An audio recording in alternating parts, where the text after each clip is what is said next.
porque eu vi que ia vencer, e eu perguntava, né, se ele estava precisando de alguma coisa, eu ficava lembrando a data, acho que ele estava com algum problema, né? Gravação iniciada, presidente. Então, obrigado. Vamos dar continuidade ao julgamento, então, da pauta. Vamos para o item 243, RC Fundição Limitada, de relatoria do conselheiro Silvio Renan. Com a palavra o conselheiro. Obrigado.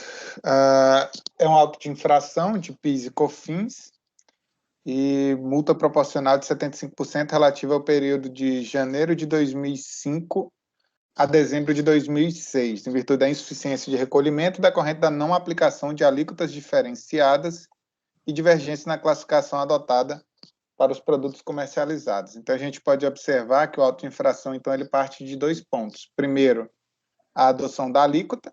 O contribuinte adotava as alíquotas de 0,65% e 3%, mesmo após a alteração da Lei 10.485, de 2002, alterada pela 10.865 de 2004, estabeleceu a aplicação das alíquotas concentradas, né, na questão de autopeças, que foi concentrada no fabricante, e, portanto, a alíquota foi majorada para 1,65% e 7,6%, sendo reduzida a zero nos demais entes da cadeia. Então, o contribuinte permaneceu recolhendo com as alíquotas ainda menores. Esse é um ponto, e já adianto que isso não vai ser questionado, tá? Nem impugnação, nem recurso voluntário, o que leva a gente ao próximo ponto, que é, na verdade, ele não é questionado especificamente, ele vai entrar na questão de princípios, constitucionalidades, e mais à frente a gente vê isso. O outro ponto são itens comercializados pelo contribuinte. O auditor fiscal vai elaborar uma planilha e vai enviar essa planilha ao contribuinte. Olha, identifiquei que esses itens aqui há um erro na classificação fiscal. Esses itens eles devem estar incluídos no anexo, né, da Lei 10.485 de 2002, ou seja, eles são autopeças, esses itens, e devem estar submetidos a essa tributação com as alíquotas maiores. E esse vai ser, em verdade, o grande centro desse processo, tá? O contribuinte ciente da atuação, ele apresentou impugnação à DRJ, unanimidade entendeu pela improcedência. Inconformado, agora ele recorre ao CAF, em síntese, ele pede a nulidade, cesseamento de direito de defesa, porque solicitou perícia e foi indeferida pela DRJ. Quais outros itens mais genéricos de cunho constitucional, principiológico, que é a possibilidade de afastar a norma inconstitucional na esfera administrativa, ofensa a princípios constitucionais, aplicação de multa confiscatória, questiona ainda a impossibilidade da aplicação de juros sobre débito apurado, e aí, relativamente, especificamente, a classificação fiscal, ele se limita a questionar um único item glosado, era de maior valor, né?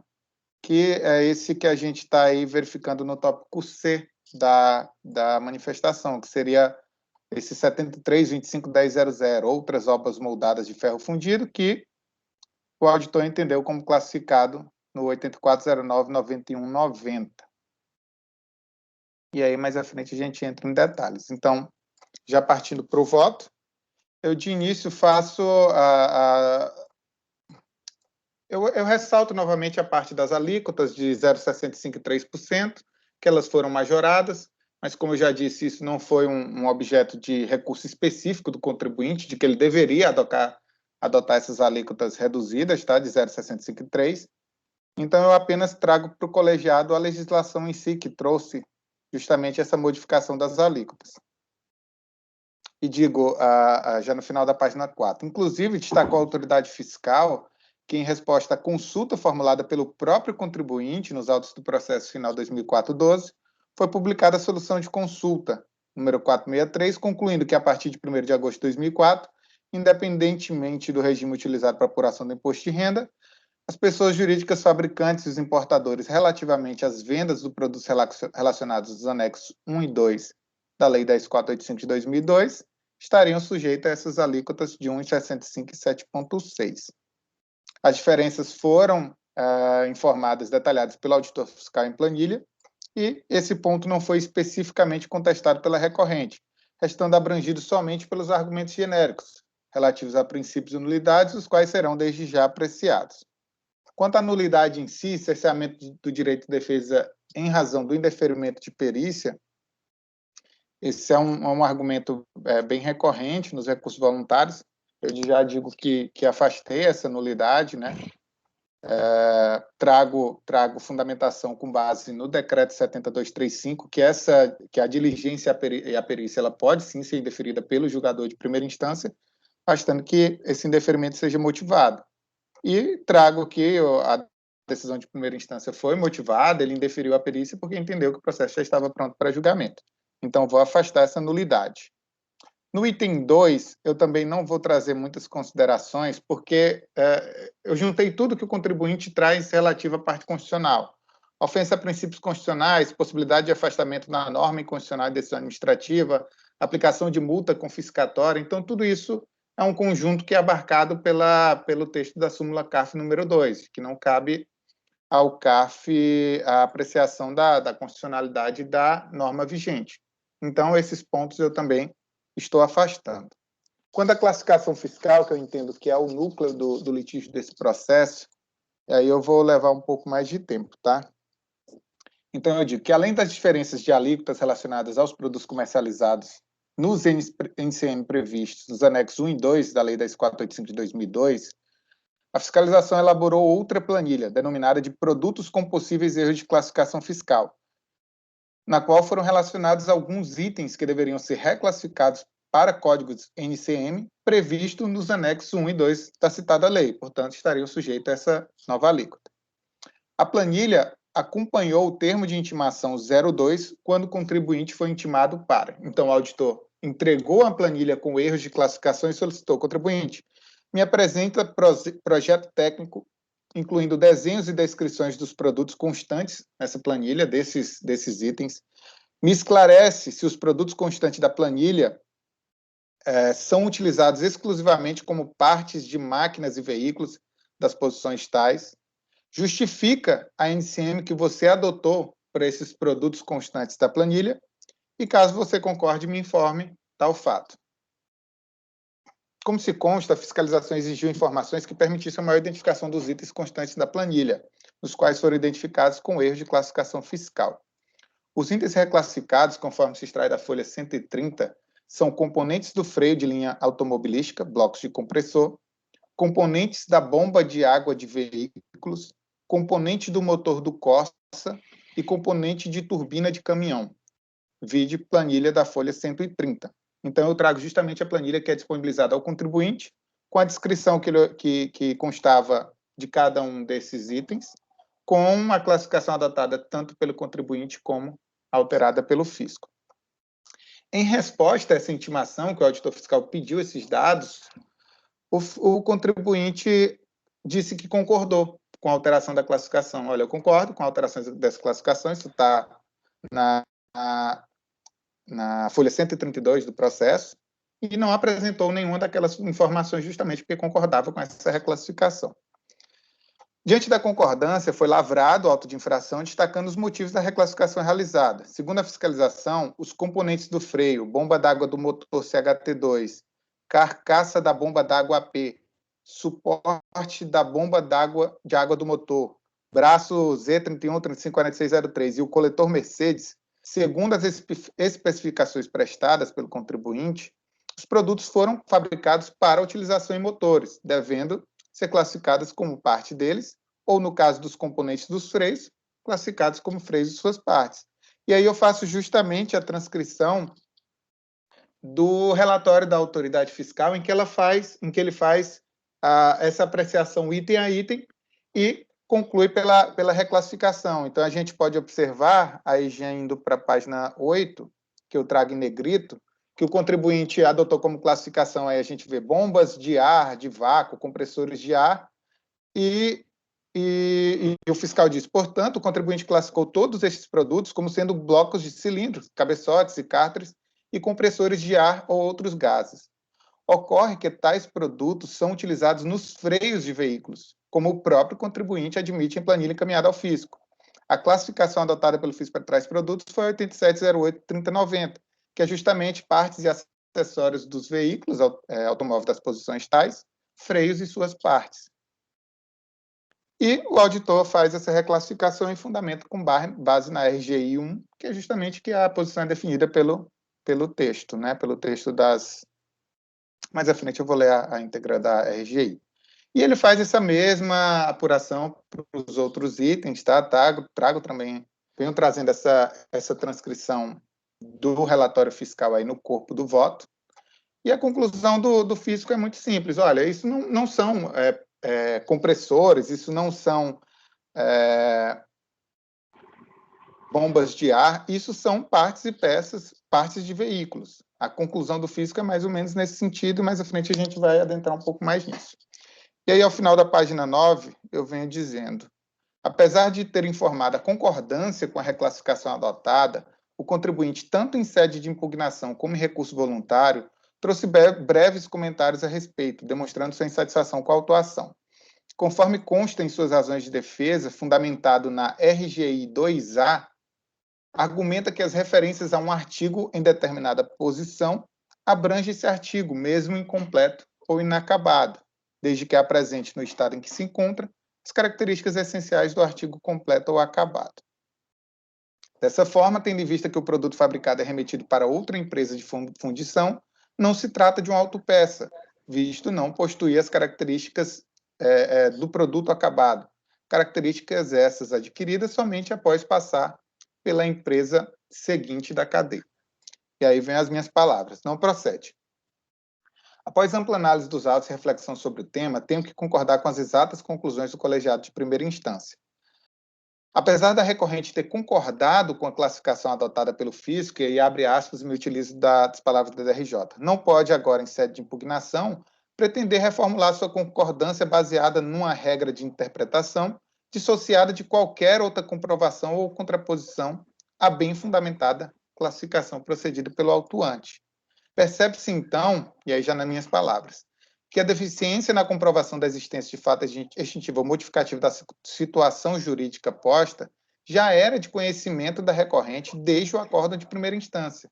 Mais ainda, não houve a entrega de qualquer dos documentos solicitados pela fiscalização a respeito dos itens classificados, apenas um termo de concordância. Ainda que o processo administrativo seja pautado no princípio da verdade material, esse princípio ele não cabe a suprir a inércia do contribuinte, que ele não traz esses documentos nem durante a fiscalização, nem em impugnação, nem em recurso voluntário. Em verdade, o argumento relacionado à RGI 2A não traz qualquer modificação ao entendimento adotado pela fiscalização. Afinal, a característica de ser parte de um artigo não é questionada pelo físico, mas sim o artigo a qual a parte comercializada se relaciona. Por exemplo, vejamos a classificação adotada pelo contribuinte para a carcaça da bomba d'água AP, que tem como descrição: componente da bomba de água de veículos, ela refrigera o motor, é uma peça de alumínio, etc.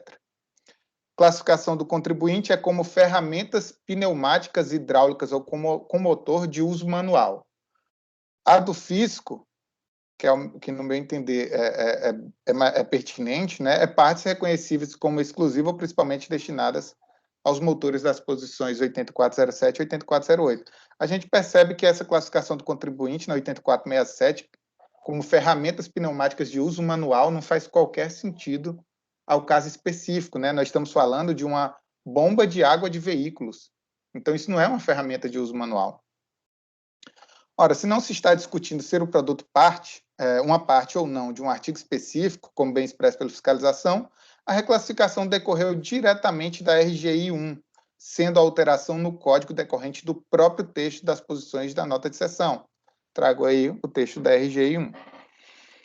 Como se nota do próprio texto das posições em conflito, resta patente a impossibilidade de classificação de uma carcaça de bomba d'água utilizada na refrigeração do motor ser classificada como uma ferramenta de uso manual. E digo que essa análise, que acima foi feita como exemplo, ela poderia ser aplicável às demais, mas como não há prova, eu não vejo nem necessidade de fazer todo esse trabalho.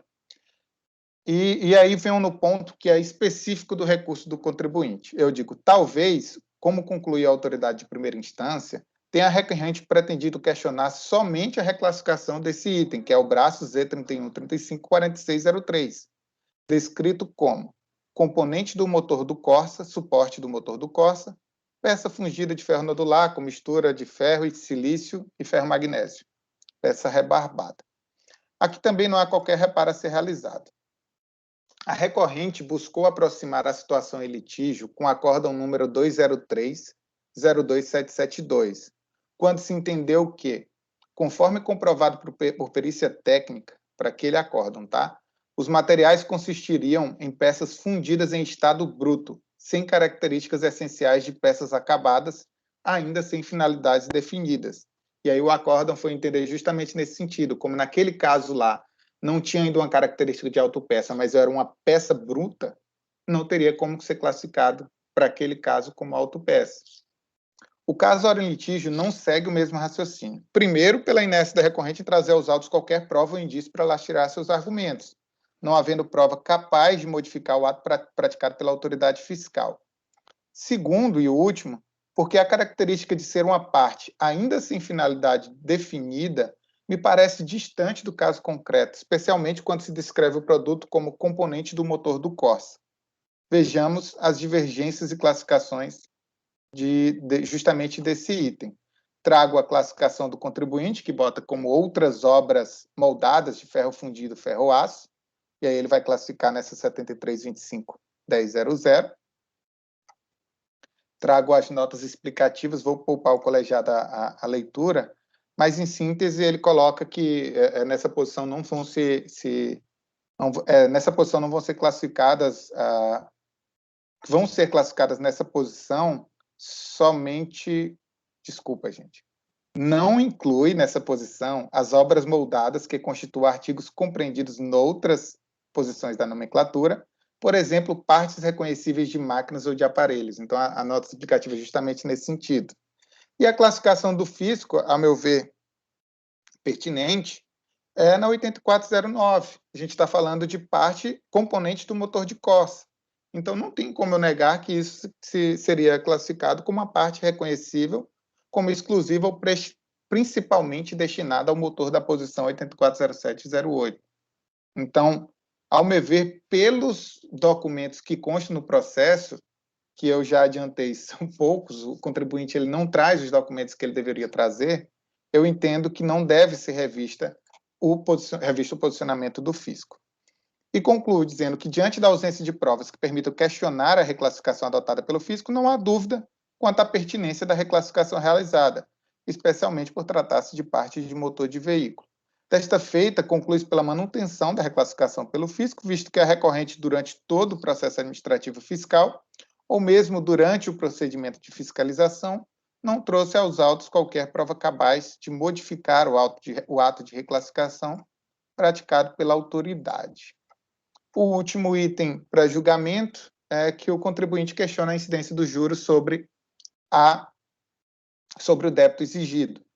E esse item já é pacífico no CARF e a utilização direta da súmula CARF número 4, que diz que a partir de 1º de abril de 95, os juros moratórios incidentes sobre débitos tributários administrados pela Receita Federal são devidos, no período de inadimplência, à taxa Selic. Desta forma, resta também afastar a defesa nesse ponto e voto por negar provimento a recurso voluntário como voto, presidente.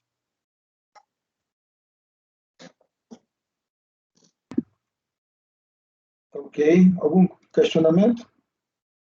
Sim, Maísa? Difícil esse caso, né, Renan? Porque tem... porque ele produz peça fundida, é isso, né? Só que daí a fiscalização identificou que, na verdade, essas peças seriam peças... componentes...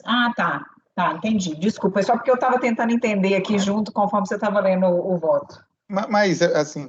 Eu até acharia esse caso um pouco mais difícil se o contribuinte tivesse tido alguma diligência em me trazer... Não, é só porque os documentos estão todos juntos, então está difícil de eu identificar aqui aonde que está. Então, eu estou tendo que olhar o processo inteiro para entender. Mas ele não trouxe nada, ele simplesmente... Qual foi a alegação dele? É isso que eu estava... Essa RGI 2A. Eu acho que está bem resumido no item C, quanto à classificação, né, que eu acho que é o ponto principal. No item C, que está no relatório. Ele diz justamente que deve ser mantida a classificação, 7325, Isso é parte. Porque não fabrica autopeça classificada no Código 84, posto que, segundo a RGI 2A, o artigo comercializado não teria as características essenciais do artigo completo, não devendo ser classificado como autopeça.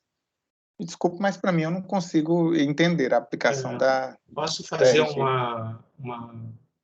uma consideração a respeito? Claro. Essa regra 2A, ela é no caso em que você está construindo um carro, por exemplo. Você tem lá o chassi do carro, falta colocar motor, pneu, tudo, a classificação dele é de carro, mesmo que ele esteja incompleto. No caso aí, eu acho que a regra que deveria ter sido alegada pelo fisco, até para reforçar mais ainda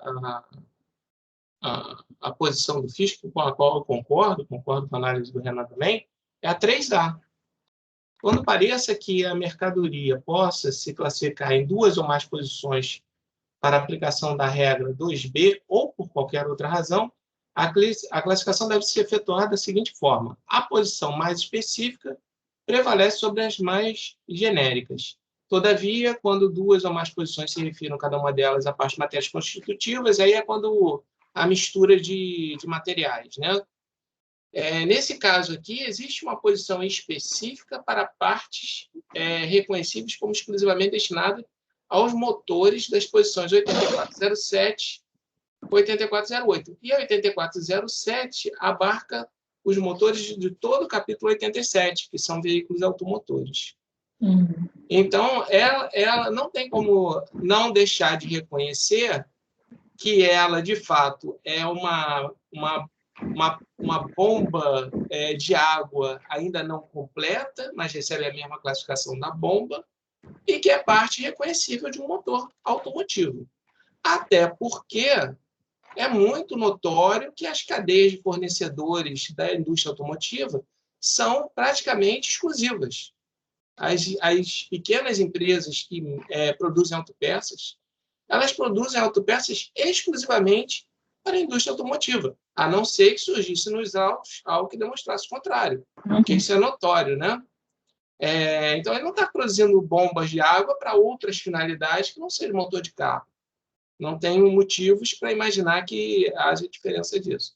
Então, assim, eu corroboro a análise do Renan e acrescento essa sugestão aí, mais próxima, né? A argumentação nesse sentido, eu acho. Só um ponto que eu queria deixar claro é que durante todo o meu voto, reforcei bastante, é a questão da inércia do contribuinte, que para mim é o ponto principal, porque a gente até poderia discutir essa classificação fiscal, mas, para ser sincero, essa discussão eu trouxe agora em recurso voluntário, mas essa discussão, ela em verdade, ela foi desnecessária durante todo o processo administrativo, porque na fiscalização ele disse, concordo, na impugnação ele não traz nada e ele continua sem trazer nada. Então, essa falta de diligência do contribuinte impede uma apreciação talvez mais precisa ou mais específica dessa reclassificação. Por isso que eu entendi dessa forma. Eu também entendo. Não, Renan, eu olhei aqui, eu concordo com você, viu? Olhando até a defesa, realmente... só porque, como é um caso novo, eu nunca tinha visto uma reclassificação para fins de PIS/COFINS, eu particularmente. Enquadrando, né, como autopeças, para mim é um caso novo, então por isso que eu queria dar mais uma olhadinha aqui, mas eu estou segura, presidente. Ok, então vamos votar.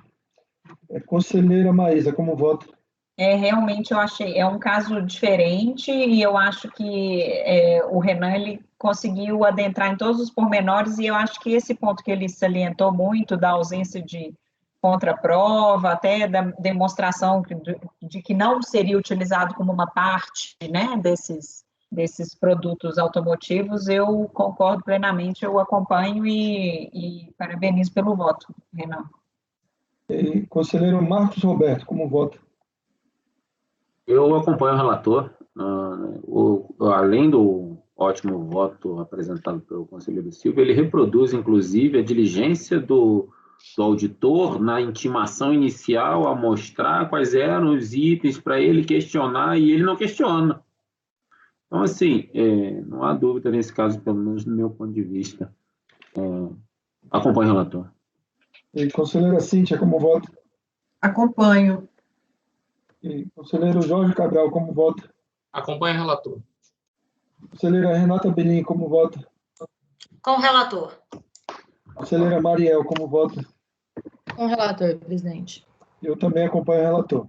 Acordo dos membros do colegiado por unanimidade de votos em negar provimento do recurso voluntário. Ok. Vamos ao próximo item da pauta. 244, Edmar. 244, Edmar, de minha relatoria. Eu vou pedir licença a vocês para ir direto ao voto, que o caso não é complicado, não, assim. Desculpa, qual é o item mesmo? 244, Edmar, da relatoria do Pedro. 240. Eu vou direto ao voto, viu? E aqui é explicado também.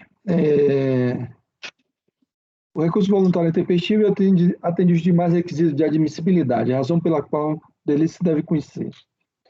Trata o processo de pedido de restituição com compensações atreladas, no qual a empresa pleiteou a utilização de supostos créditos de diferenças oriundos de pagamento ao maior do extinto fim social, dos anos 89 a 92, decorrentes da majoração de alíquota efetuadas pelas leis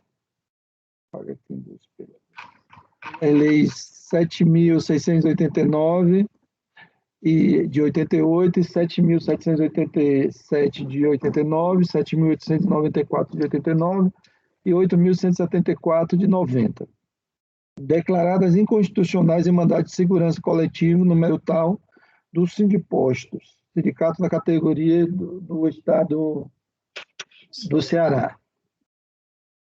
No referido mandado de segurança, também determinou-se a compensação dos créditos de fim social com a COFINS de períodos posteriores. A decisão judicial que lastreou o pedido de crédito foi proferida nos termos sintetizados no seguinte trecho: assegurada aos substituídos florestais que estejam subordinados à Delegacia da Receita Federal em Fortaleza o direito à compensação dos valores pagos a maior a título de fim social. Aí tem aquelas leis, com a COFINS. A autoridade fiscal, por sua vez, não reconheceu o crédito pleiteado, posto que o contribuinte não seria beneficiário da sentença judicial. Segundo o entendimento explicitado no despacho decisório, alguém falou alguma coisa? Não. Tá.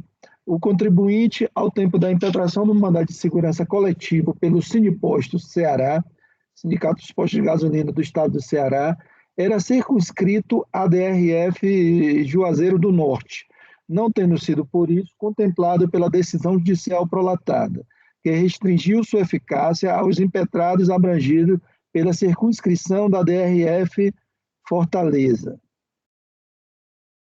Vocês entenderam o caso aqui, né? Ele é filiado ao Sindiposto Ceará, o Sindiposto Ceará entrou com mandado de segurança coletivo na Justiça Federal de Fortaleza, né? E o juiz circunscreveu a decisão ao jurisdicionado da Delegacia da Receita Federal de Fortaleza, e sendo que o contribuinte, apesar de ser filiado ao sindicato, ele era residente de Juazeiro do Norte, que tem a delegacia própria. Né? Em sede preliminar, a recorrente alega que o douto relator da DRJ Mato Grosso do Sul, ao indeferir os pedidos de compensação de crédito e produção de prova pericial da recorrente, não só cerceou o seu direito de ampla defesa, como também atropelou a Constituição Federal e divergiu de todas as decisões jurisprudenciais pertinentes ao caso. Segundo entende, a perícia mostra-se imprescindível e útil ao processo administrativo, pois o fato que se pretende demonstrar com ela é relevante, qual seja a apuração do quanto do indébito a ser restituído ou compensado. Ele quer a nulidade do despacho decisório, né, da decisão, aliás, do acordo da DRJ, porque foi indeferido a pedido de perícia dele. Conclui afirmando que o simples indeferimento, sem qualquer fundamentação legal, torna-se imprestável e incompatível com a administração pública, que está vinculada ao princípio da motivação de suas decisões. Sendo nulo sendo nulo esse acórdão da DRJ. Pois bem, passa-se a análise da preliminar suscitada. Pela leitura do acórdão recorrido, resta claro que o pedido de restituição e compensação foi indeferido porque a recorrente supostamente não seria beneficiária da sentença judicial indicada. Sequer foram discutidos nos autos a certeza e liquidez do crédito, pois se entendeu, em uma fase antecedente à apuração da certeza e liquidez do crédito, que o título judicial apresentado pela recorrente não era hábil para lastrear o seu pleito. Mostrou-se, então, não pertinente a discussão, no presente caso, sobre a suficiência das provas apresentadas para apuração da certeza e liquidez do crédito pleiteado, bem como quanto à necessidade de realização da perícia, haja vista que o julgador concordou com o despacho decisório quanto à ilegitimidade passiva da recorrente na ação coletiva, legitimidade ativa, aliás, a ilegitimidade ativa da recorrente na ação coletiva relativa ao título judicial apresentado, conforme consta no despacho decisório. Resta evidente, assim, a inexistência de nulidade por cesseamento do direito de defesa no julgamento da DRJ, prevista no artigo 59 do Decreto 70.235/72, vez que o acórdão recorrido proferido se encontra devidamente fundamentado quanto à principal temática na qual se baseou a autoridade fiscal para negar o pedido de restituição e compensação, atinente à falta de lastro no título judicial apresentado para albergar o direito creditório pleiteado. Afasta-se dessa forma essa preliminar. E dando continuidade. No mérito, a defesa afirma que seu direito está amparado por decisão judicial obtida em mandado de segurança coletivo impetrado pelo Sindipostos Ceará, ao qual a empresa é filiada. Reafirma sua legitimidade ativa na referida ação mandamental, vez que o Sindipostos está autorizado por lei a substituir todos os seus filiados, sendo que nos autos judiciais foi informado o nome de todos os filiados, incluindo o do filiado recorrente, daí não ter dúvida de que não só fez parte da ação, como também tem o direito creditório. Aduz ainda que é certo que a não homologação das compensações declaradas nos perdecontos acarreta danos inenarráveis e irreparáveis aos direitos líquidos, certos e comuns dos contribuintes substituídos no mandado de segurança coletivo, uma vez que a legitimidade passiva se dá em relação à pessoa jurídica de direito público e não ao próprio agente coator. Disso resulta inaplicável premissa vênia o entendimento do auditor fiscal endossado pelo relator da DRJ Mato Grosso do Sul de que o interessado não é parte na sentença, por não pertencer à jurisdição da Delegacia de Fortaleza. Como já afirmado, a autoridade fiscal entendeu que a eficácia da decisão proferida naquela ação coletiva restringe-se aos filiados jurisdicionados da DRF Fortaleza, no sentido de assegurar aos substituídos que estejam subordinados à Delegacia da Receita Federal em Fortaleza o direito à compensação de valores pagos a maior título de fim social com a COFINS, com razão à autoridade fiscal. Conforme se observa, o mandado de segurança coletivo foi impetrado na Justiça Federal de Fortaleza, exclusivamente em face de atos que viessem a ser praticados pelo delegado da Receita Federal de Fortaleza, a autoridade coatora. Resta incontrovérsia nos autos que o contribuinte, à época do ingresso da ação judicial, estava localizado na cidade de Juazeiro do Norte, Ceará, sob a jurisdição de autoridade administrativa distinta da arrolada no polo passivo do mandado de segurança coletivo, qual seja o delegado da Receita Federal de Fortaleza. Desta feita, a decisão judicial citada não é aplicável à recorrente, vez que a empresa se encontra domiciliada na circunscrição fiscal da DRF Juazeiro do Norte, e a decisão judicial proferida no mandado de segurança coletivo somente beneficia os substituídos domiciliados na circunscrição fiscal da DRF Fortaleza, chefiada pela autoridade coatora, que é o delegado da Receita Federal de Fortaleza. Esse mesmo entendimento tem prevalecido na nossa Corte Maior, conforme denota o trecho do voto do ministro Gilmar Galvão, ao decidir sobre agravo interposto na reclamação 7778-1 de São Paulo, decisão publicada no DJE 124/11, referente à análise de caso semelhante, ligado ao IPI. Eu vou ler aqui. No entanto, por ter sido esta ação impetrada em face do delegado da Receita Federal do Rio de Janeiro, seus efeitos se restringem aos associados estabelecidos no território de competência daquela autoridade administrativa. A decisão proferida no referido agravo de instrumento não beneficia o associado ora reclamante. Este se situa no município de Ribeirão Preto, São Paulo, que tem como competente para fiscalizar seu respectivo delegado da Receita Federal. E continuando, ademais, como é disso, a sentença civil prolatada em ação de caráter coletivo proposta por entidade associativa na defesa dos interesses e direitos dos seus associados abrangerá apenas os substituídos que tenham, na data da propositura da ação, domicílio no âmbito da competência territorial do órgão prolator, conforme determina o artigo 2A da Lei 9494 de 97. Em consulta ao site da Justiça Federal do Ceará, percebe-se que os domiciliados em Juazeiro do Norte possuem jurisdição própria na Justiça Federal dessa cidade, distinta, portanto, daquela indicada na capital federal, na capital Fortaleza, conforme se pode verificar em consulta à página de jurisdição da Justiça Federal do Ceará na internet. Aqui está o endereço. Nesse mesmo sentido, tem sido a jurisprudência das turmas do CAF, conforme denotam as seguintes decisões assim ementadas. Aqui tem aquelas decisões do IPI, né, com relação ao mandado de segurança coletivo, que foi concedido no Rio de Janeiro, e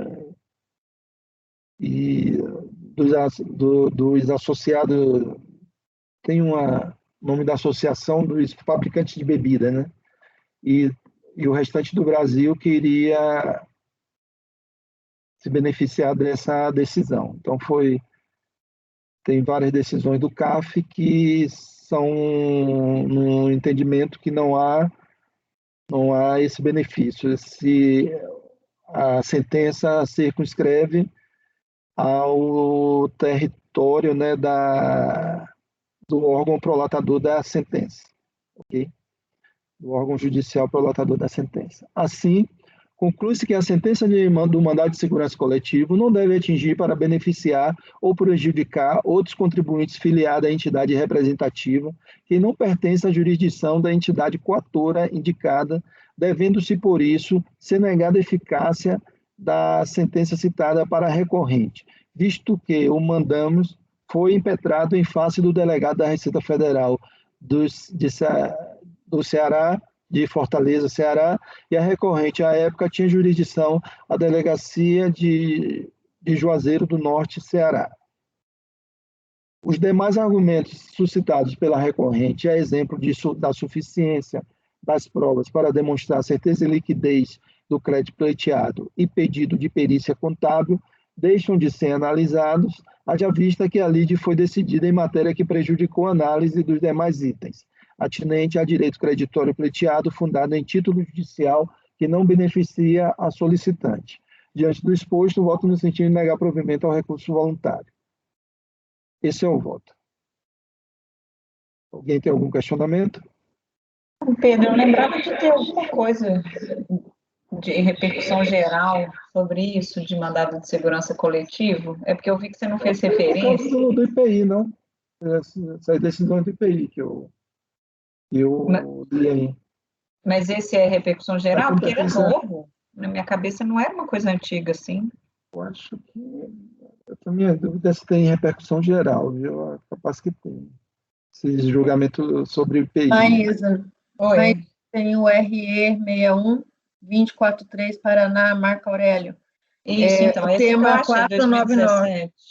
Mas é porque ele não fala, né? Ele fala que a eficácia subjetiva da coisa julgada, formada a partir de ação coletiva, ajuizada por associação somente alcança os filiados residentes no âmbito da jurisdição do órgão julgador, que é isso que você está aplicando, né, Pedro? Exato.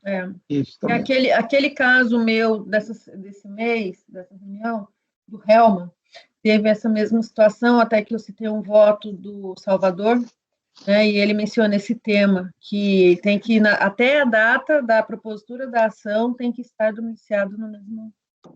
Gente, me perdoem se eu estiver sendo ignorante, mas o julgamento do processo não prescindiria tudo isso, porque a decisão judicial, ela diz com todas as palavras, ao segurar aos substituídos que estejam subordinados à delegacia da Receita Federal em Fortaleza o direito à compensação dos valores. Isso não prescindiria de toda essa discussão, porque a determinação judicial diz expressamente que é para... Que é só da delegacia de Fortaleza, né? Só que ele alega que, muitas vezes, em algumas decisões, isso foi relevado, né? Que diz que, na verdade, a autoridade coatora, o importante é o órgão. O órgão é a Receita Federal. É porque a parte, né? Se porventura ele é a autoridade coatora, esse é um erro sanável que muitas vezes o juiz manda corrigir imediatamente, mas se não corrigir, pode ser relevado esse erro. É isso que ele argumenta. A parte no mandado de segurança é a União, sabe, Renan? Não é não seria só a autoridade coatora. Então, concordo plenamente, mas o fato da decisão estar assim expressamente, esse é o ponto que... eu não vejo como isso, eu coloquei o argumento de decisão. Ele deveria ter questionado isso em juízo, né?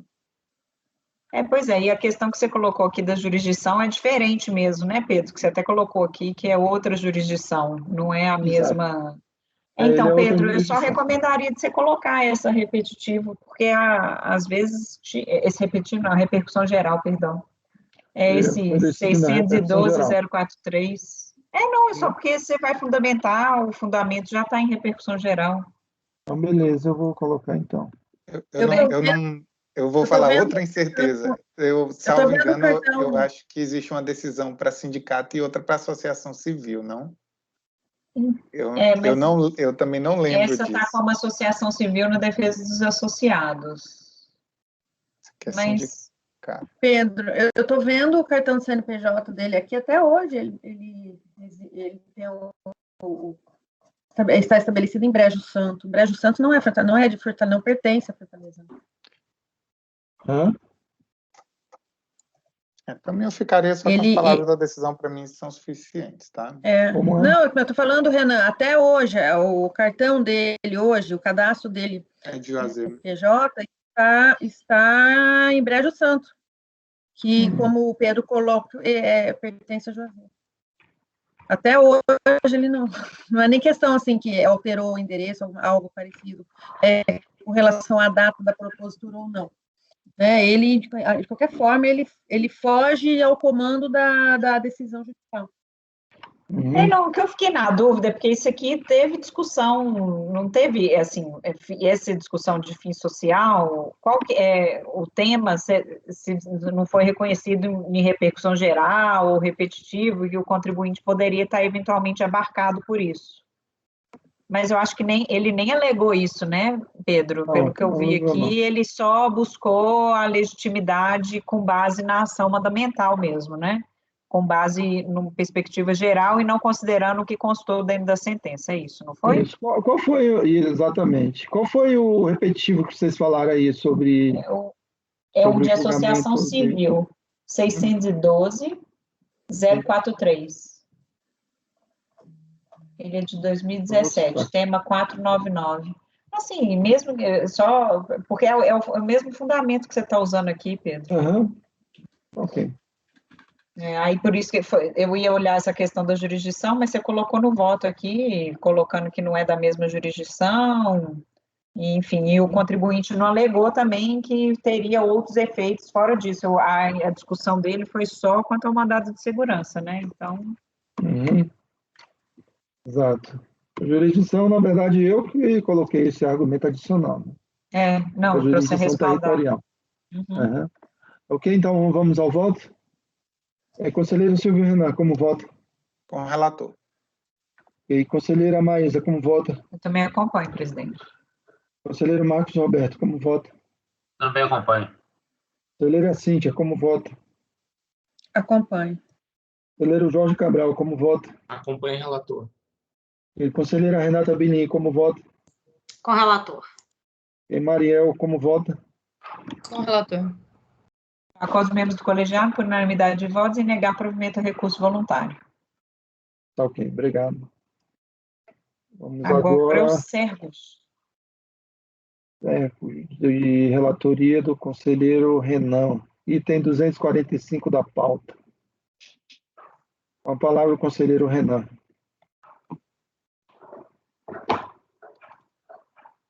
Renan, você acha que dá para julgar esse processo em 10 minutos? Ou não? Se a gente... Eu posso tentar ir rápido, mas a gente pode se alongar um pouquinho? Tu deixou... Fabiana, haveria problema se a gente alongar um pouco no horário de almoço? Para você, não? Tem problema não, presidente, pode continuar. Ok, obrigado. Então pode continuar, Silvio. Tá. Eu coloquei na pasta uma planilha do Excel, que infelizmente nem eu mesmo estou conseguindo abrir, que está carregando aqui, o computador está muito lento. Ai, gente, mas eu vou começar por esse staff alocado em DCTF. Deixa eu pegar esse 2008-97. Enquanto abre a planilha aqui para eu... Porque eu já coloquei a relação dos processos com os itens da pauta, com assuntos, justamente para facilitar. O meu abriu aqui, Renan. Não, pois é, meu computador está muito lento, gente. Eu acho que Não, é porque só eu fico salvando esses vídeos de toda a sessão, eu fico salvando os vídeos no computador, imagino que a HD deve estar abarrotado de vídeo das sessões. Mas, enfim. Deixa eu ver. Mas pode aqui. apagar, né? Se já não deu problema, acho que pode apagar esse da antiga, né? Eu prefiro não. Eu vou pegar um HD externo, não sei se eu Quero apago. falar, bota um HD externo, né? Porque o espaço desse notebook é muito pequeno. Eu precisava dessa planilha para eu me orientar. Quer que a gente compartilhe ela? Deixa eu tentar abrir aqui mais uma vez.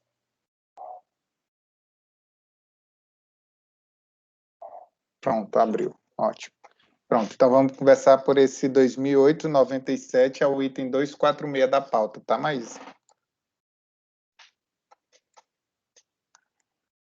Então, é um processo administrativo decorrente de decomp eletrônica referente a crédito de pagamento indevido ao maior, aí no valor de pouco mais de 9.700.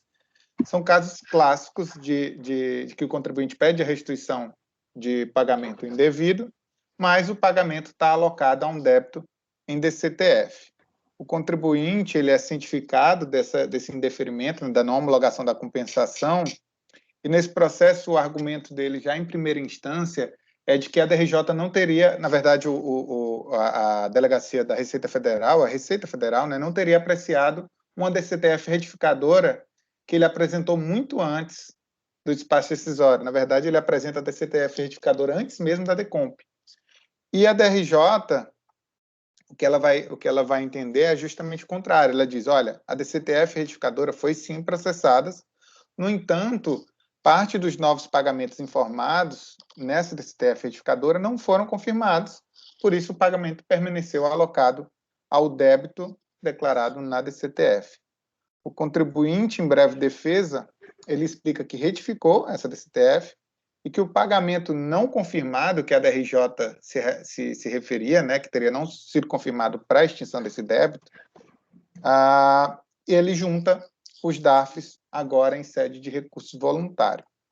Tá? Então, o litígio em si é esse. O contribuinte inicialmente diz que não teria processado, a DRJ diz processou sim, a DCTF retificadora foi processada. O problema é que o crédito que você trouxe nessa nova DCTF, ele não foi confirmado, e como o seu pagamento era daquele período, ele permaneceu alocado ao débito. Tá?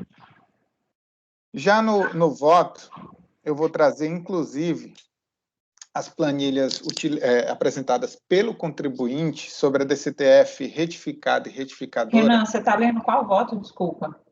Final 2008-97. Tá ótimo, obrigada. No voto, eu trago a planilha da DCTF retificadora e da retificada, que eu acho que vai resumir para o colegiado o que aconteceu efetivamente nesse processo, tá?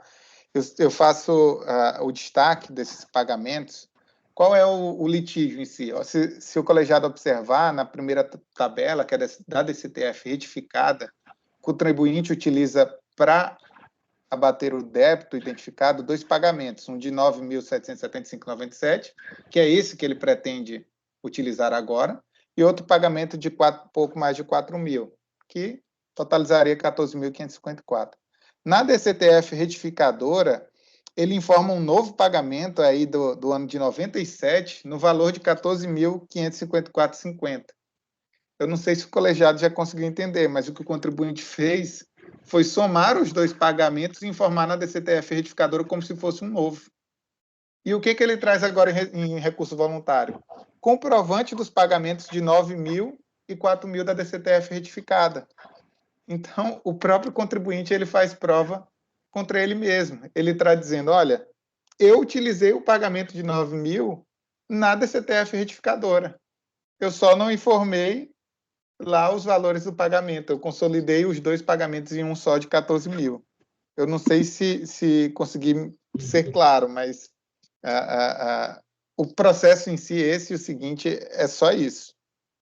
Trago aí as considerações da DRJ e no final da página 4, já no finalzinho do voto, que eu trago essa conclusão. Eu digo, como se nota, o contribuinte parece não parece ter entendido nem mesmo as suas próprias declarações, visto que declara que o pagamento ora em discussão é exatamente o pagamento utilizado para quitar o débito em DCTF. Ora, não vejo como permanecer o litígio quando a própria recorrente diz ter utilizado o pagamento, e aí, entre aspas, indevido, na extinção dos débitos declarados em DCTF, nos mesmos termos do despacho decisório.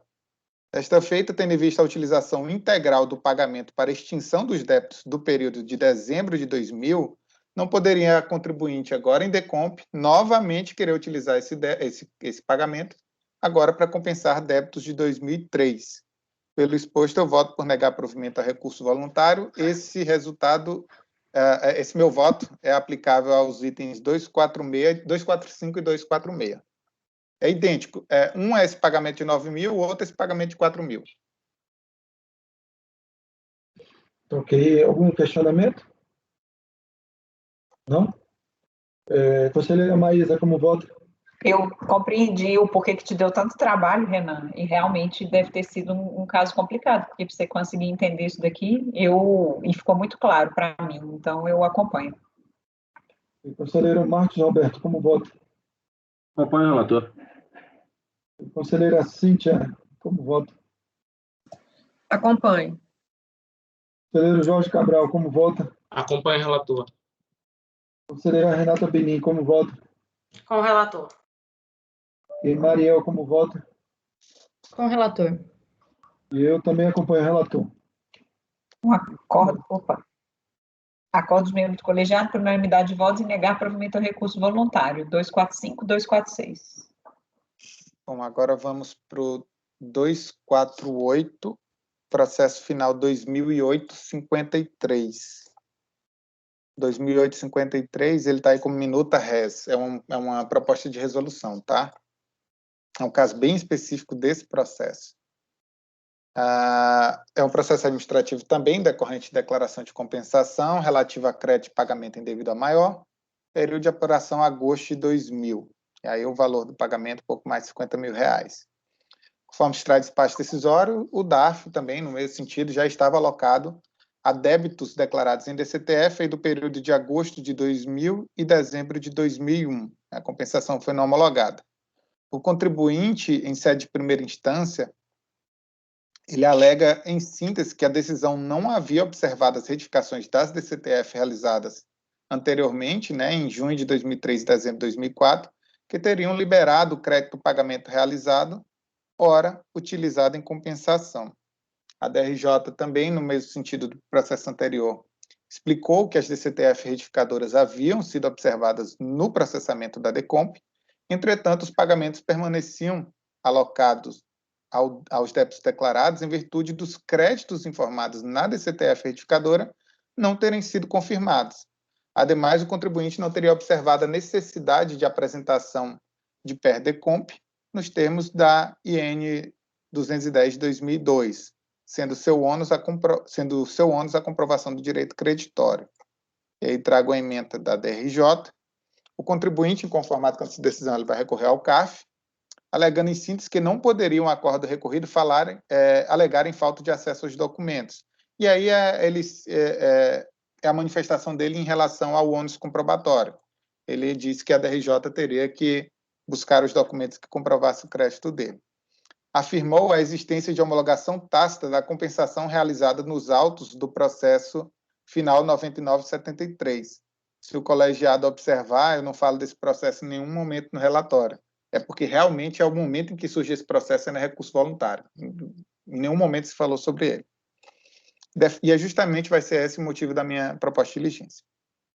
Defendeu ainda que não poderia a instância qual fundamentar sua decisão em IN não vigente à época, e, por fim, alega já ter juntado aos autos outros processos administrativos e documentos necessários à apuração do crédito. Tá? Partindo ao voto, e aí tentando sintetizar, especialmente sendo uma proposta de diligência, eu trago a apreciação da DRJ, são essas tabelas, em que a DRJ tenta comprovar para o contribuinte que a DCTF retificadora foi observada na emissão da decisão e que o problema estaria na não confirmação desses créditos que ele informou nas DCTF retificadoras, que seria esse pagamento e também 2 pagamentos, né, não confirmados, e um processo judicial, aí um pouco mais de 60 mil. A minha proposta de diligência é porque agora, em recurso voluntário, o contribuinte traz, no meu entendimento, um fato novo. Ele traz cópia desse processo, de parte desse processo, na verdade, só do protocolo, né? Desse processo 9973, e lá eu verifiquei que, de fato, tem um pedido de compensação nesse processo relativo justamente a esse débito. Então, eventualmente, o contribuinte pode estar certo em relação a esse crédito judicial em que ele apresentou um pedido de compensação. E o que eu estou pedindo na minha diligência é justamente que seja juntado aos autos a íntegra desse processo para que a gente possa avaliar se, eventualmente, esse crédito é pertinente. Então, já passando a minha proposta, eu digo que, pelo exposto, voto por converter o julgamento em diligência para que a unidade de origem junte aos autos a íntegra desse processo, final 9973, e intime o contribuinte a apresentar demais documentos comprobatórios necessários para a apreciação do crédito em discussão. Verifique se houve o deferimento ou não da compensação pleiteada nesse processo, 9973, comprovando a decisão ser definitiva ou não na esfera administrativa. Após, elabore relatório de diligência reapreciando o direito creditório, levando em conta o resultado desse processo. Dá ciência ao contribuinte do resultado da diligência, devolvendo o processo CARF para julgamento. É a minha proposta.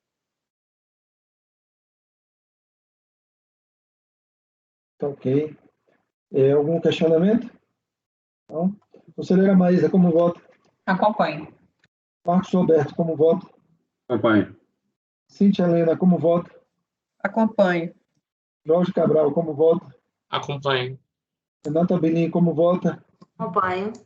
Mariel, como vota? Acompanho. E eu também acompanho. Resolve os membros do colegiado, por unanimidade de votos, converter o julgamento do recurso em diligência nos termos do voto do relator. Esse é o 248. Ok. Vamos agora para o 249, é o que termina em 2010-09. É o que tem escrito na pasta como compensação sem PER-DECOMP e ausência de prova. Bom, vou ver se eu lembro esse, mas vamos lá. Acho que à medida que eu for lendo, eu vou lembrando. Também um processo administrativo decorrente de DECOMP, relativo a crédito de pagamento indevido a maior, PA setembro de 2000, valor pouco mais de R$140 mil. No despacho decisório, a compensação foi parcialmente homologada, em virtude do pagamento na extinção dos débitos do próprio período, em virtude da utilização do pagamento na extinção do próprio período a que se refere o pagamento, bem como de débito declarado em DCTF, período de dezembro de 2000. Então, mais ou menos no mesmo sentido dos processos anteriores. Pagamento alocado a débito declarado em DCTF. O contribuinte apresentou manifestação de inconformidade, alegando em síntese, mesmo argumento que não teria sido observada as DCTF retificadoras. A DRJ Mato Grosso do Sul também, seguindo o raciocínio das outras decisões, afirma o contrário. As DCTF retificadoras foram, sim, apreciadas. Ele traz nesse processo especificamente que esses novos créditos que o contribuinte trouxe na DCTF retificadora não teriam sido observados em virtude da não apresentação de PERDECOMP relativo a esses novos créditos que o contribuinte pretende utilizar nessa DCTF retificadora. Então, ele retifica a DCTF, quer utilizar créditos de outros pagamentos, que não esse, mas não apresenta a compensação para realizar essa compensação com pagamento indevido, tá? Então, conformado com a decisão da DRJ, o contribuinte recorreu ao CARF alegando, em termos gerais, que as retificadoras apresentadas suportam perfeitamente as compensações realizadas. Com isso, deveria ser afastada a falta de apresentação dos PERDECOMP. Ademais, ainda de forma genérica, afirma não caber ao contribuinte a apresentação de documentos que o físico deveria ter em posse. Passando ao voto, como já exposto em relatório, o processo tem por objeto DECOMP, enfim, naqueles termos que eu já expressei em relatório. E eu vou pular a leitura para um parágrafo que eu digo que, em sede de recurso voluntário, a recorrente traz em termos genéricos que as DCTF retificadoras suportam perfeitamente as compensações feitas. Com isso, a afirmação de falta de apresentação das competentes PERDECOMP ficam afastadas. Não vejo como dar procedência ao recurso. Primeiro, pela própria forma genérica que é apresentada, sem fundamentar os motivos pelos quais deveria ser afastada a obrigação de apresentação de PERDECOMP para o período em questão. Em verdade, a IN 210 de 2002 e seguintes, vigentes à época dos fatos, já previam a necessidade de apresentação de DECOMP, não sendo mais possível, à época da apresentação dessas DCTF retificadoras, né, a realização de compensação em DCTF, que é aquela compensação que a gente já teve a oportunidade de ver algumas vezes, que independe de requerimento da autoridade administrativa, que era prevista na então revogada IN 21 de 97. O estabelecido na IN 210 de 2002 visou a adequação da norma infralegal, já previsto na Lei 9.430, que é a necessidade de apresentação de declaração de compensação. Ora, se não há DECOMP relativa ao débito ao qual estava alocado o pagamento, de forma simples não há pagamento indevido. Pelo contrário, o pagamento é devido e visa satisfazer justamente o período para o qual foi designado. Se o contribuinte, por algum outro meio, realizasse a extinção dos débitos relativos àquele período, aí sim teríamos o pressuposto fundamental para a existência do direito creditório, qual seja a extinção do débito em duplicidade ou, nos termos do próprio CTN, o pagamento indevido. Dessa forma, correta a decisão da unidade de origem e da instância quo, quando concluíram pela inexistência parcial do crédito, dada a sua utilização dos débitos declarados em DCTF. Por fim, restam também afastados os argumentos relativos ao ônus da prova não ser imputado ao contribuinte, quanto aos documentos que físico deva ter em posse. De fato, o princípio da verdade material obriga a administração pública a buscar esses documentos, mas, como eu já defendi em outros momentos, esse princípio não permite ao contribuinte ser totalmente inerte e não trazer a prova do seu direito creditório. E justamente pelo fato de ser uma prova de direito creditório, né, uma alegação do contribuinte, eu concordo com a conclusão da DRJ quando traz a aplicação do ônus da prova, né, ao contribuinte com base no artigo 373 do CPC. É nesse sentido, inclusive, a jurisprudência do CARF, trago a corda do CARF nesse sentido, de que o princípio da verdade material não abriga a inércia do contribuinte. Portanto, ainda que se buscasse superar a inexistência da extinção e duplicidade do débito, né, que é a necessidade da apresentação de PERDECOMP, restaria ainda a improcedência do direito creditório ante a ausência dos novos documentos juntados aos autos processuais. E aí eu voto por negar provimento. Como voto? Esse é um pouco diferente dos demais.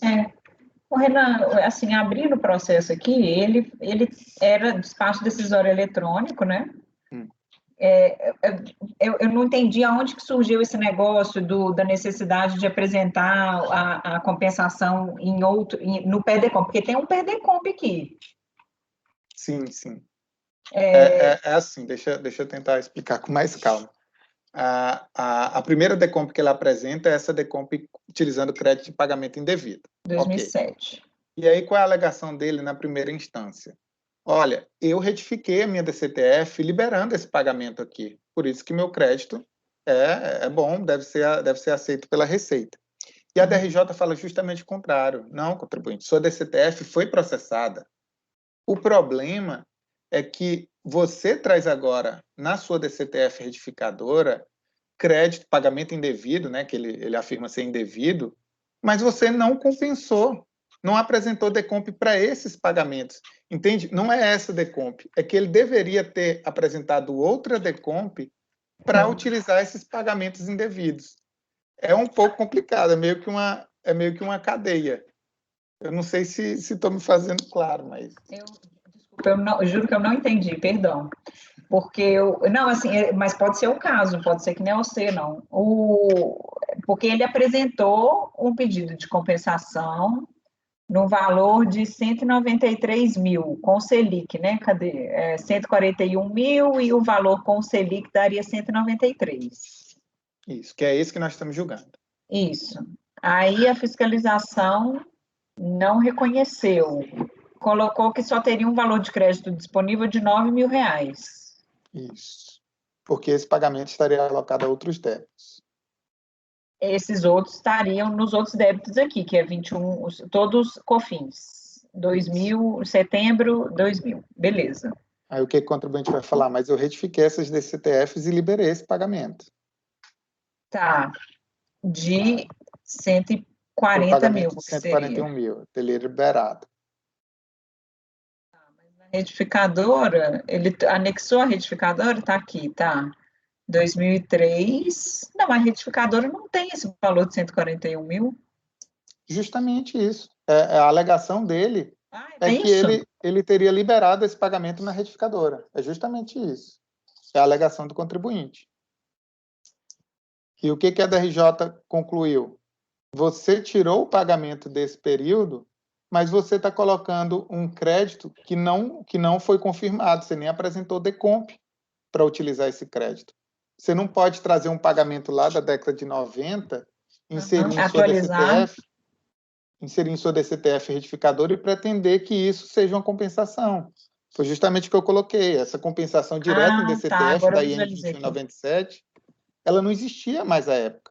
Se você, contribuinte, pretende compensar um débito que você vai declarar em DCTF, você tem que apresentar PERDECOMP.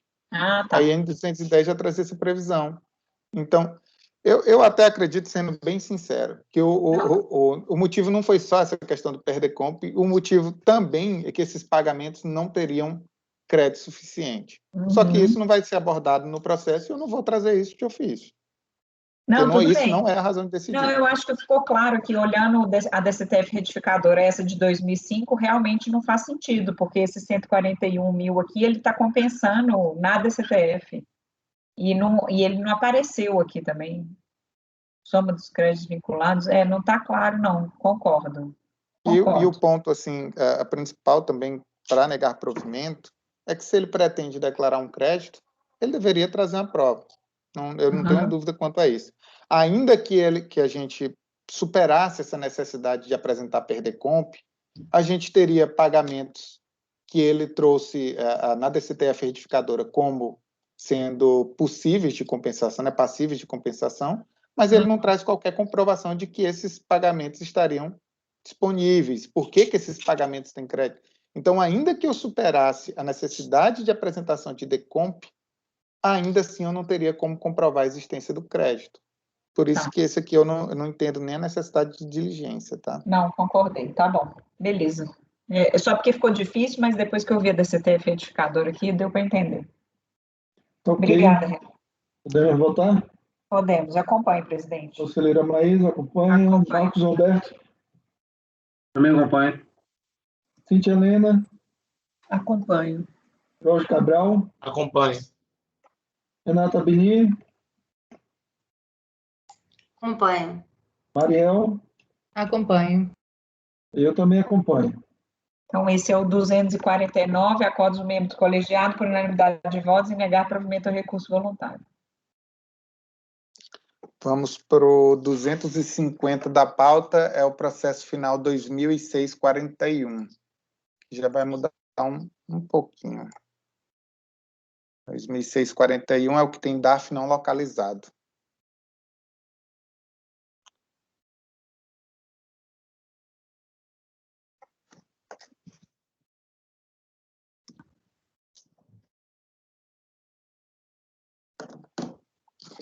Vamos abrir aqui o processo. No mesmo sentido, é um processo administrativo decorrente de declaração de compensação, mas aqui o motivo para não homologação é diferente. Naqueles outros, o pagamento estava alocado a um DARF, aqui o pagamento ele não foi encontrado pelo sistema. O sistema disse, olha, esse pagamento que você me informou não existe, o crédito é inexistente, portanto, eu não homologo sua compensação. E o que o contribuinte vai trazer em sede de manifestação de inconformidade? Ele vai falar, olha, de fato, esse pagamento que eu coloco aí em relatório de pouco mais de 292 mil, de 15 de setembro de 2000, o contribuinte vai falar na manifestação dele, de fato, ele não existe. Mas é que eu queria, na verdade, compensar um crédito de fevereiro de 99 a agosto de 2000, referente ao processo final 2003-16. E a impugnação do contribuinte em sede de primeira instância é basicamente nesse sentido. Olha, não é um pagamento indevido, e ele até alega, porque eu não tinha como informar isso no sistema. Eu não fui nem pesquisar se lá na versão 1.0 tinha essa opção, mas eu tenho quase certeza que desde a criação do PERDECOMP já existia a opção crédito informado em outro processo administrativo, tá? Mas isso vai ser relevante para o deslinde. Por quê? Porque a DRJ, quando foi apreciar os argumentos do contribuinte, ele diz o seguinte: primeiro, que esse crédito foi discutido em outro processo, e depois que no outro processo também o crédito foi negado. Então, não teria como eu dar procedência à sua compensação. E o contribuinte, satisfeito com a decisão, recorre ao CARF alegando que faz jus aos créditos indeferidos no processo final 2003-16, tendo em vista que foram computados como receita valores transferidos a terceiros. Pretensão com guarida nos autos do mandado de segurança número tal. O que eu vou trazer, o meu voto, como a colegiado está vendo, é muito simples e muito resumido. A alegação do contribuinte é que ele teria direito ao crédito no processo final 2003-16. Não é isso que nós temos que apreciar aqui. Aliás, nós não podemos apreciar o crédito de outro processo aqui nessa compensação. O crédito do processo 2003-16 é apreciado no processo 2003-16. Então, bem no finalzinho do meu voto, eu vou trazer. Vale destacar que o processo de crédito já consta como definitivamente julgado, visto que da decisão da DRJ São Paulo, em 10 de março de 2011, não consta julgamento de recurso voluntário, tendo sido o processo em julho de 2014, movimentado para a equipe de parcelamento em cobrança, se encontrando até a presente data na situação de acompanhar a quitação de parcelamento, conforme consultar o CONPROD. Então, o processo principal, pelo que a gente nota, ele já foi definitivamente julgado, inclusive objeto de parcelamento pelo contribuinte. Então, primeiro, que ele não era um crédito de pagamento devido, era de outro processo, e segundo, o processo foi indeferido e já em contas, inclusive, parcelado. Então, voto por negar provimento a recurso voluntário. Tá ok. Alguma dúvida? Não? Como vota Maísa? Acompanho. Como vota Marcos Roberto? Também acompanho. Como vota Cíntia? Acompanho. Como vota Jorge Cabral? Acompanho. Como vota Renata Benin? Acompanho. Como vota Mariel? Acompanho. Ok, eu também acompanho. Então, esse é o 250, acordo dos membros do colegiado por unanimidade de votos e negar provimento ao recurso voluntário. Aplicável ao 252 também, tá? Tá, é o mesmo igual. sentido, o mesmo processo administrativo, não muda nada. Beleza. 252, 2008-07. Ok. Aí faltou o 247 ou 251. E prossegue? Demora? Não, acho que não. Esse 251 é rápido. O 247, eu confesso que talvez leve um pouco mais de tempo, que eu vou acabar lendo, porque eu não lembro bem dos detalhes dele, não. Vamos fazer isso, então, que é rápido. Tá. Aí deixa só o outro. Tá. O 250, aliás, o 251 É o é o final 2682. 2682. É muito, muito, muito, muito simples. Então, é o mesmo sentido, decomp, que foi parcialmente homologado em virtude da utilização de parte do pagamento na extinção de débitos em DCTF. Então, o pagamento estava parcialmente alocado. A DRJ Mato Grosso do Sul deu parcial provimento à manifestação do contribuinte, destacando que, naquele mesmo sentido, que foi sim apreciada a DCTF retificadora, mas os créditos que ele estava informando não foram confirmados. E o recurso voluntário do contribuinte é o seguinte: em sede de recurso voluntário, o contribuinte traz simplória defesa, alegando unicamente que a decisão recorrida não teria apreciado o litígio, mas sim encontrado novo débito de abril de 97 no valor de 18.349, qual já estaria alcançado pela decadência. Se a gente observar, esse valor de 18.349 é o parcial provimento que a DRJ deu. A DRJ, no julgamento, disse o seguinte: olha, contribuinte, a sua DCTF retificadora foi sim processada, eu estou vendo aqui. O problema é que esses créditos que você trouxe na DCTF retificadora, eles não foram confirmados. E ele ainda dá um parcial provimento. O que a DRJ diz? Eu verifico, entretanto, que um dos pagamentos, esse 18.301, ele era possível, estava com saldo disponível. Então, vou entender que você poderia utilizar ele nessa compensação e deu parcial provimento. Recurso do contribuinte é que houve o lançamento de 18 mil. Então, não tem nexo nenhum com o caso em discussão. O único argumento dele é que não teria apreciado, que a DRJ não teria apreciado os argumentos de recurso. Eu trago justamente no sentido contrário, que foi sim, tanto que houve parcial deferimento, não a manifestação de conformidade. Pelo exposto, eu voto por negar provimento ao recurso voluntário, tá, gente? Esse é bem a parte, bem diferente. O pagamento ficou disponível e aí ele reconheceu um crédito de 32 mil, mas ele só mostrou que ficou disponível esse pagamento de 18 mil, né? Então, por isso estaria correto. Tá bom, certinho. Ok. Vamos votar. Maísa, como vota? Acompanhe. Marcos Roberto, como vota? Também acompanho. Cíntia, como vota? Acompanhe. Jorge Cabral, como vota? Acompanho. Renata Benim, como vota? Acompanho. Ariel, como vota? Acompanho. Eu também acompanho. Acordo mesmo colegiado por unanimidade de votos em negar provimento ao recurso voluntário, 251. Uai, querido, se for tranquilo. Eu tento resumir, porque ele... dá certo, presidente? Acho que uns 5 a 10 minutinhos estourando. Tá ok. Tá. É o 2658. Tá, vamos lá. É um processo administrativo decorrente de decomp relativo a crédito oriundo de ação judicial. Tá aí o número da ação judicial. Apreciado nos autos do processo. É o 247. Então, analisar os autos, verificou. Então, é um crédito judicial, tá? Crédito oriundo de ação judicial, apreciado nos autos do processo de crédito 0069, referente a valores de contribuição para o fim social, apurado no período de abril de 89 a setembro de 91.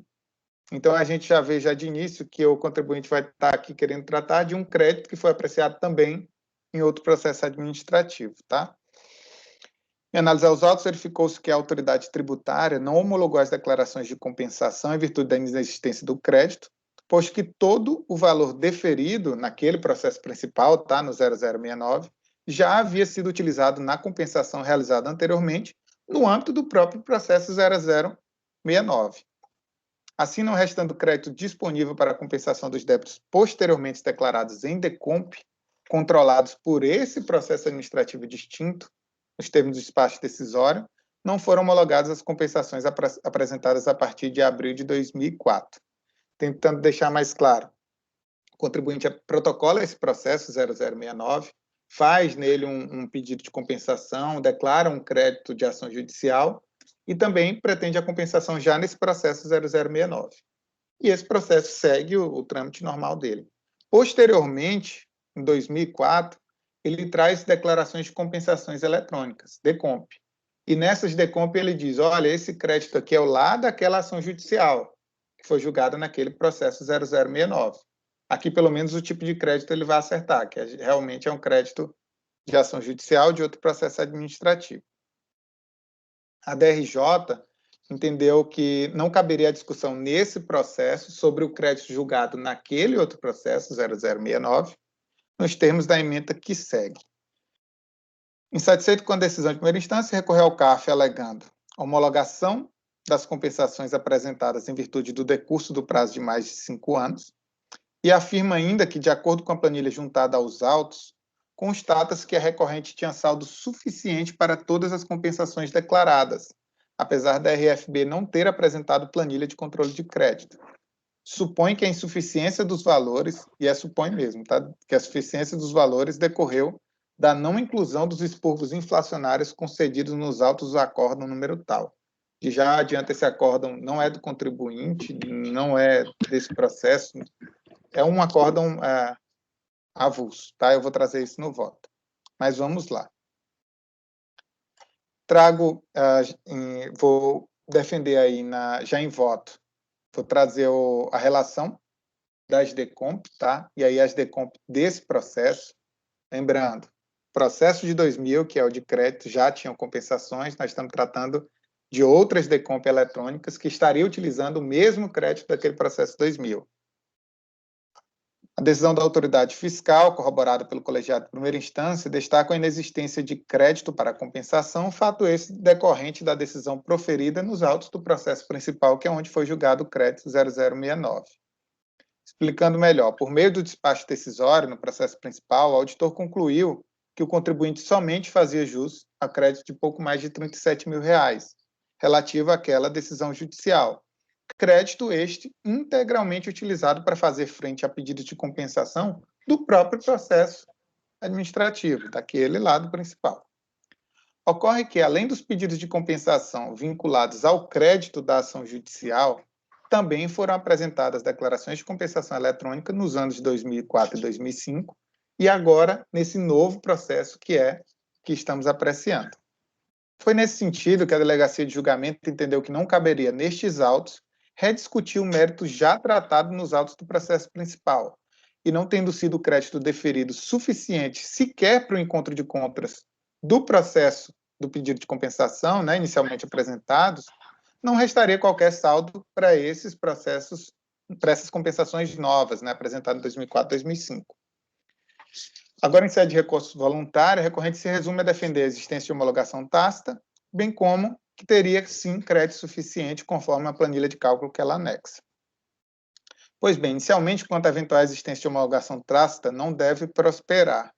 Trago o artigo 74, parágrafo 5º da 9.430, o prazo de 5 anos, e a primeira compensação e mais antiga, vamos falando só das DECOMP eletrônicas, que é esse processo, foi apresentada em 15 de 10 de 2004, e a ciência da decisão foi em 3 de abril de 2009, portanto, inferior ao prazo de 5 anos do 74, parágrafo 5º, portanto, não teria homologação tácita. No mérito, como bem asseverou a decisão do colegiado ACO, não há que se rediscutir nos presentes autos o crédito objeto do processo administrativo de 2000, o 0069, sob pena, inclusive, de ofensa ao julgado administrativo realizado já nos autos daquele processo principal. Há que se destacar, em consultar o COMPROT, aos acordos desse Conselho Administrativo, foi possível verificar que já houve decisão administrativa definitiva relativa ao processo de crédito principal, encontrando-se atualmente arquivado. Deve-se ressaltar que o crédito inicialmente deferido pela autoridade fiscal, naquele valor de pouco mais de 37 mil, restou intocado nas decisões posteriores de primeira e segunda instâncias administrativas, sendo unicamente reconhecida a homologação tácita dos pedidos de compensação apresentados no ano 2000. Compensações essas, como já dito anteriormente, suficientes para a utilização integral do crédito deferido. Então, eu vou trazer o acórdão desse processo principal, que traz a ementa também da decisão em primeira instância. O que aconteceu? Os pedidos de compensação apresentados no processo original, que tinham saldo devedor já, porque o crédito deferido não foi suficiente nem para essas compensações, elas foram todas declaradas como homologadas tacitamente. Na DRJ foram consideradas homologadas as com débitos do próprio contribuinte, e no CARF foi considerado homologado, inclusive, a compensação com débito de terceiro. Então, todas essas compensações do processo principal foram declaradas como homologação tácita. O valor em si, e aí peço vênia para o colegiado, eu trago em destaque, negritado e sublinhado do voto do acórdão, que diz justamente que essa matéria do valor do crédito deferido sequer foi tocado pelo contribuinte. Então, permanecem os 37 mil deferidos lá inicialmente. Dos destaques realizados na acordação, percebe-se que no processo principal houve decisão administrativa definitiva relativo ao montante. Então, o montante em si é aquele 37.193,39. Não há que se falar em apreciação de nova planilha de cálculo elaborada pela recorrente. Ademais, os cálculos apresentados já foram objeto de apreciação pelo auditor no processo 0069. Trago aí a planilha de cálculo do próprio auditor quando ele defere o crédito de 37 mil. Dessa forma, assim como conclui a decisão de primeira instância, a integralidade do crédito deferido já fora utilizado para as primeiras compensações apresentadas no ano 2000, em valor muito superior ao crédito deferido pela autoridade tributária, ainda que tenham sido declaradas tacitamente homologadas. Faço até uma nota de rodapé nesse sentido, que a gente tem que lembrar que o fato delas terem sido homologadas tacitamente não significa que o crédito é liberado para as próximas compensações, né? Simplesmente o encontro de contas ele não é mais passível de alteração pelo fisco. Isso, no meu sentido, é bem tranquilo, né? Então, como esse crédito de 30 mil não é suficiente nem para a compensação desses débitos dessa planilha que eu trago aí, da folha 223, não tem como agora a gente estar querendo utilizar nesse novo processo. Por fim, vale destacar que não procede a afirmação do contribuinte de que o indeferimento teria decorrido da não aplicação do acórdão, e aí trago o número desse acórdão, que eu pesquisei na jurisprudência. O acórdão é relacionado a outro processo e a outro contribuinte, sem relação com o litígio em discussão. Pelo que eu entendi, ele simplesmente pegou um precedente em que foi deferido expurgos inflacionários, mas isso não tem nenhuma relação com esse processo administrativo. Desta feita, não tendo ocorrido a homologação tácita das DECOMP, nem existindo saldo de crédito, deve persistir a decisão de piso, voto por negar provimento da recurso voluntária como voto. Desculpa a leitura. Cansativo. Okay. Alguma dúvida, pessoal? Porque ele atualizou, né, Renan? É por isso que o valor está muito superior, né? Ele pegou o crédito e foi atualizando, só que essa planilha aí que ele está... o valor originário era 37 mil, e aí depois ele foi atualizando, é isso, não é? Na verdade, tem um pouco mais. Nesse processo principal, o auditor ele só vai deferir, se você verificar naquela planilha de 37 mil, ele só defere 3 pagamentos, e o contribuinte teria muito mais pagamentos, que, salvo engano, no processo, na decisão do auditor, que está nos autos, ele negou por falta de prova. Mas isso não é objeto desse processo, foi julgado lá no processo 0069, tá? Tá. Não, eu só queria entender a conexão desse processo com o outro. Conexão é que os débitos desse processo, esse é um processo de débito, gente.